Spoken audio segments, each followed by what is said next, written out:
There have been many peoples which first lost their language, and then they perished entirely. So do not abandon our Belarusian language, lest we perish. 10 years ago, I began speaking Belarusian in my daily life, and it was a peculiar experience because everything in our country is geared towards Russian speakers. I didn't have access to anything, including education or getting all sorts of information. Say I go out into the city and want to find out which bus stop I need. It's all in Russian. You don't notice it as a Russian speaker, and it generally goes without saying that everyone knows Russian. But if you start paying attention to it, it can be quite challenging. Many Belarusians affectionately refer to their native language as mova, which simply means the language. Each year, Radio Svoboda, a prominent broadcaster, holds an online vote where the audience gets to choose the Belarusian word of the year. In 2023, mova emerged as the clear favorite, showing that Belarusians recognize the pivotal role that their mother tongue plays in shaping their identity and future. In her book, Mova 404, language rights advocate Alina Nahornya sheds light on the struggles faced by ordinary Belarusians in exercising their fundamental right to use their native language. She uses the 404 not found error as a metaphor to illustrate how the Belarusian language is disappearing from different spheres of life and becoming increasingly marginalized within Belarusian society. Просто в очі сказала мені, що я з глузду з'їхала. It's obvious that speaking Russian isn't something I've chosen for myself. This decision has been made for me, forced upon me. At first, I was doing all sorts of things, screening films in Belarusian and arranging meetups with well-known people.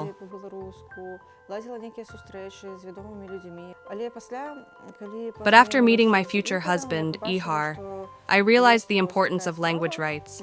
He has focused on defending linguistic rights through legal channels, and it has yielded results. They might not be as attention-grabbing and fun as, say, a concert,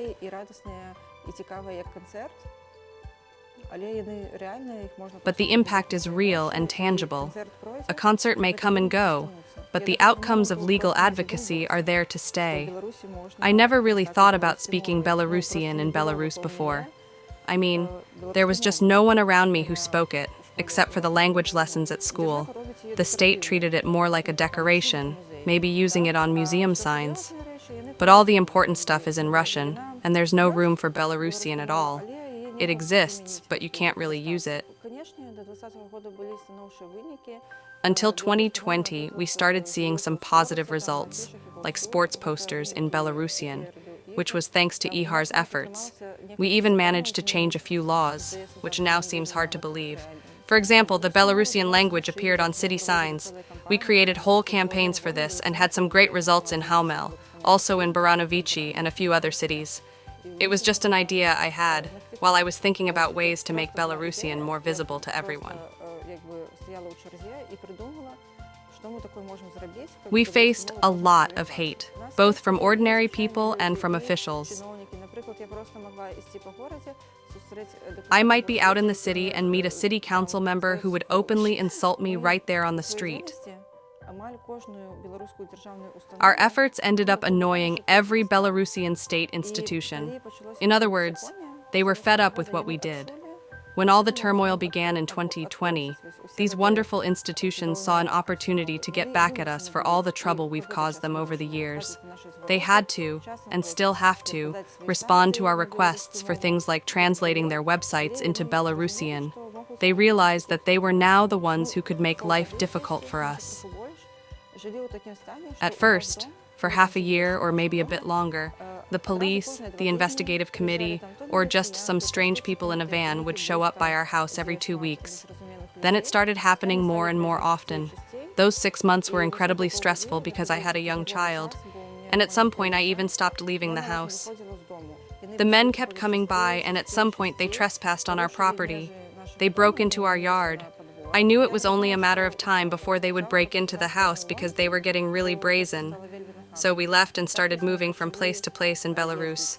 We became quite skilled at hiding, but after a while, we grew very tired of this life and made the decision to leave.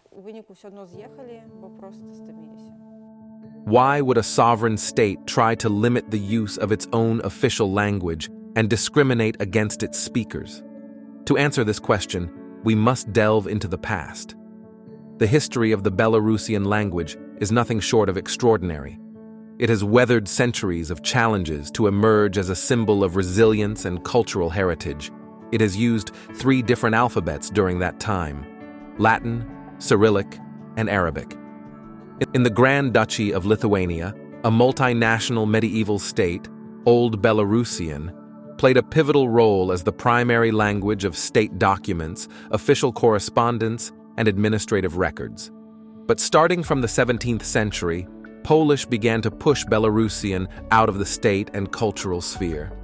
The 18th century brought further challenges as the Russian Empire annexed Belarusian land, which led to a decline of the Belarusian literary language. Despite this, the existing folk dialects managed to survive, preserving the essence of the language through the ages. The Russian authorities fought against any manifestations of national identity, including bans on printing and teaching in Belarusian, but they were unable to stifle the emergence of new literature and cultural movements in Belarus. The playwright Vincent Dunin Marcinkiewicz was the first to launch his literary career in Belarusian. Around the same time, Franciszek Bahushevich wrote the fundamental manifesto of the Belarusian national idea. Bahushevich is widely recognized as the pioneering writer of the Belarusian revival, whose poems served as both a program and an appeal. In the history of Belarusian national self-determination, they signify the onset of a new era. The 20th century was a tumultuous time for Belarus, marked by war, occupation, Stalinist purges, and the Soviet policy of promoting Russian at the expense of national languages. Despite these immense challenges, Belarus managed to undergo a remarkable transformation, ultimately emerging as a sovereign state. The Belarusian Democratic Republic, BNR, which was proclaimed in March 1918 by and only existed for less than a year, became a foundational and inspirational force in the quest for Belarusian national self-determination. Its governing body, the Rada BNR, has continued to work in exile from 1919, advocating for the advancement of Belarusian independence and democracy.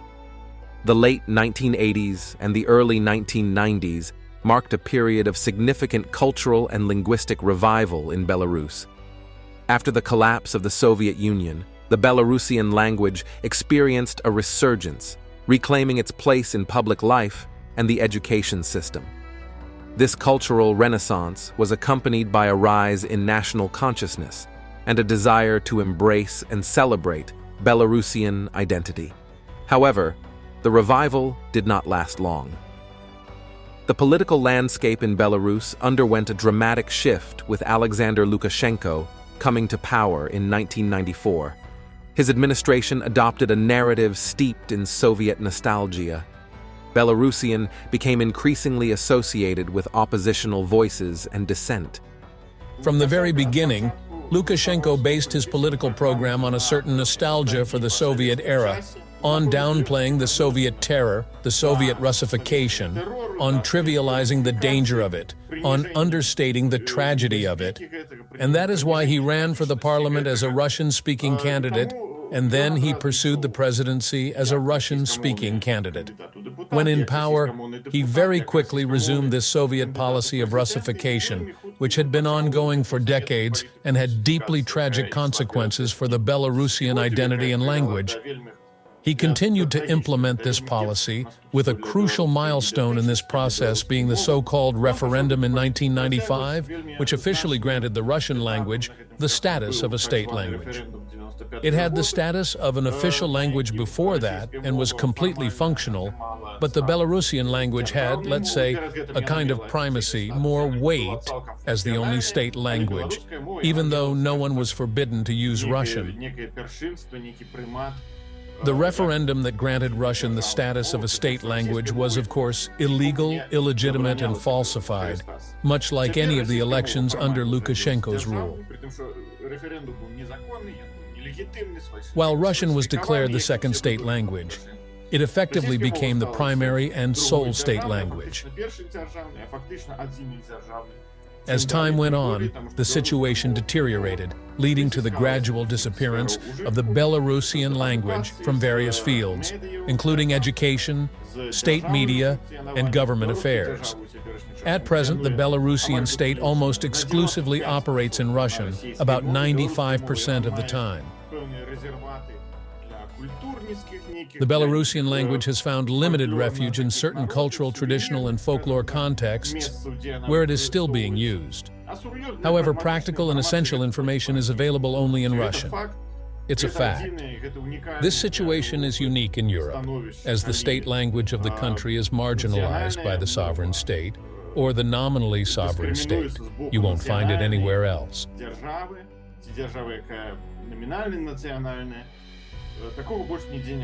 Even before the peaceful protests in August 2020, using the Belarusian language in professional settings, academic institutions, and other formal environments was not just uncommon, but was often viewed as a form of political statement.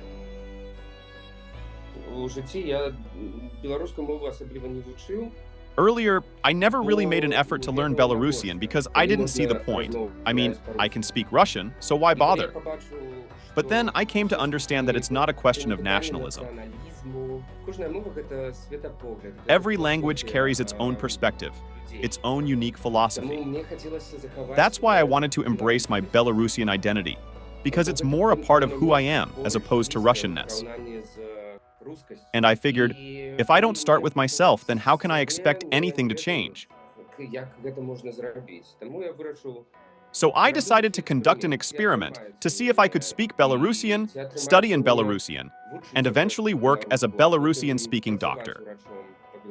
Of course, if you speak Belarusian, it becomes immediately apparent to others. And there is this difference.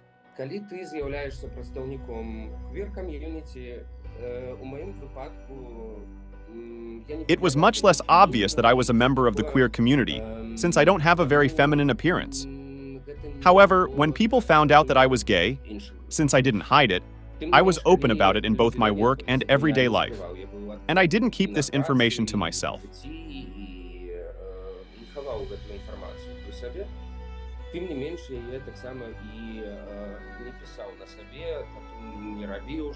I don't have a tattoo on my forehead stating that I'm gay, but my patients noticed my wedding ring and asked me who my wife was. I then explained that my husband is French-German. They were confused for a moment, but then the penny dropped. After that, most of them didn't have any further questions about it. Everything kind of clicked into place and they said, "Ah, okay."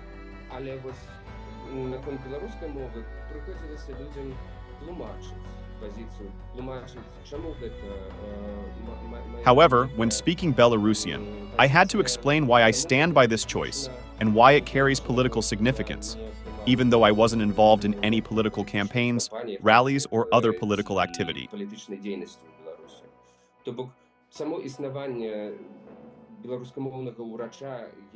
So the mere presence of a Belarusian-speaking doctor required justification.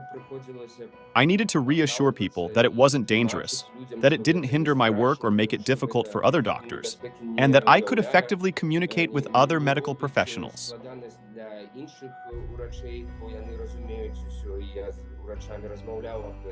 In the August 2020 elections, Lukashenko announced that he had received 80.1% of the votes.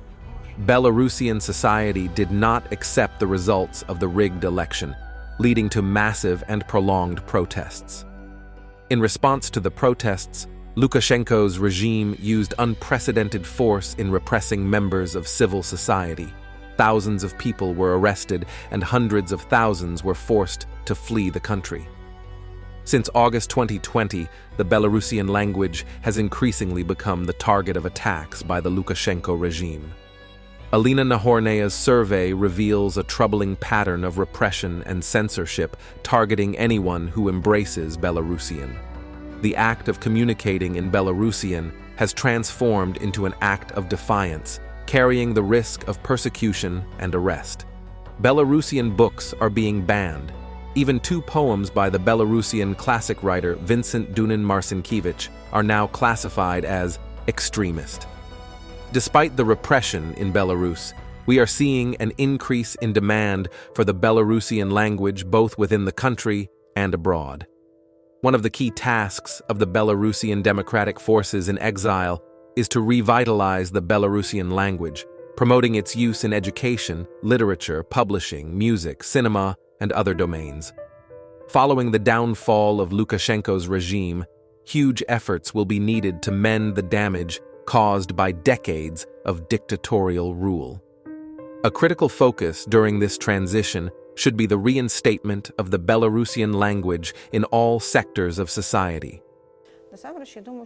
Actually, I think that Belarusian will do fine, since it has withstood a lot, both the Polish influence and the discrimination in favor of Russian. And it has stayed alive until now. It's just amazing how much it has endured, and it's still there.